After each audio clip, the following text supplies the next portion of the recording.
ঢাকা বিভাগে, যেখানে ভোট মানে রাষ্ট্রের দিক নির্দেশনা। বাংলাদেশের রাজনীতিতে একটি কথা বহু পুরনো, ঢাকা যার বাংলাদেশ তার। এই বিভাগ দেশের রাজনৈতিক হার্টবিট।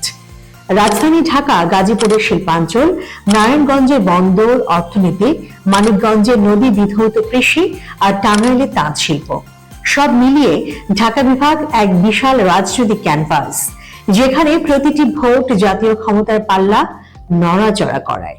2026 সালের নির্বাচনকে সামনে রেখে তাই ঢাকায় লড়াইটা শুধু আসনের নয়, লড়াইটা রাষ্ট্রের নিয়ন্ত্রণ নিয়ে। ঢাকা বিভাগ ক্ষমতার কেন্দ্রীয় ত্রিমুখী সংঘর্ষ। ঢাকা বিভাগের রয়েছে 20টি জেলা ও প্রায় 70টি সংসদীয় আসন।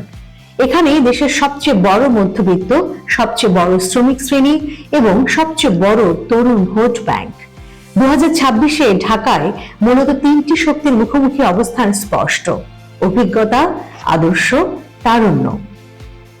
রাজপথের শক্তি ও ক্ষমতা পুনরুদ্ধারের কৌশল যদি বিএনপির কথা বলি, ঢাকা বিভাগে বিএনপি এবার খেলছে সবচেয়ে বড় ম্যাচ।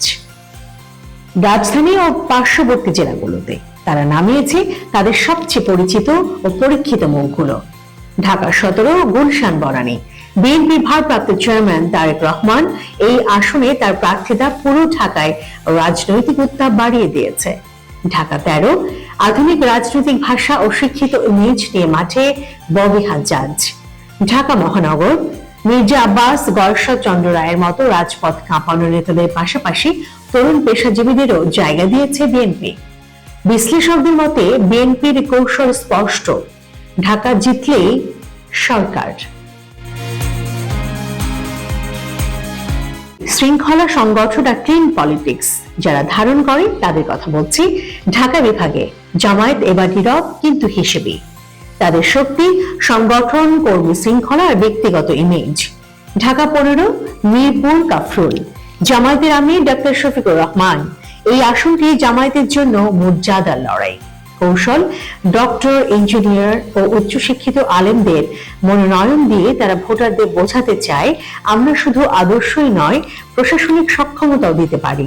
ঢাকার মধ্যবিত্ত ও ধর্মীয়ভাবে সংবেদনশীল ভোটারদের দিকে জামায়াতের নজর স্পষ্ট।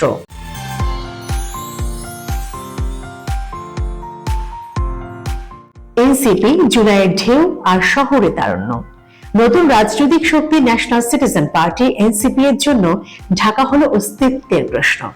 জুলাই আন্দোলনের কেন্দ্রবিন্দু ছিল এই ঢাকা এবং সেই স্মৃতি তাদের মূল পুঁজি।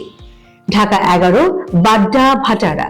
এনসিপি আহ্বায়ক নাহিদ ইসলাম তরুণ ভোটারদের মাঝে ব্যাপক আলোচিত। ঢাকা 18 উত্তরা।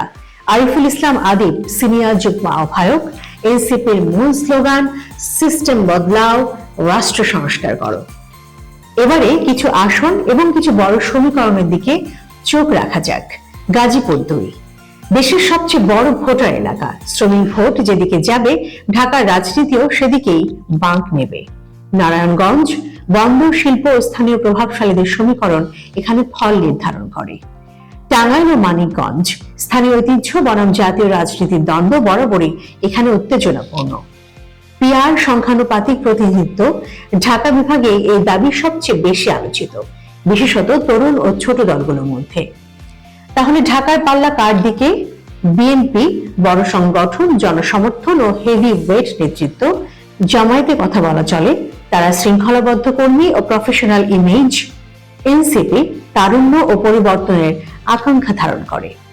তবে শেষ কথা হলো, ঢাকা বিভাগ শুধু রাজধানী নয়, ঢাকা হলো বাংলাদেশের রাজনৈতিক ভবিষ্যতের রিমোট কন্ট্রোল। 2026 সালে ঢাকার ভোটাররা কি অভিজ্ঞতার উপর ভরসা রাখবে নাকি জুলাইয়ের স্বপ্নকে ব্যালটে রূপ দেবে? এই প্রশ্নের উত্তরই লিখে দেবে আগামী বাংলাদেশের ইতিহাস।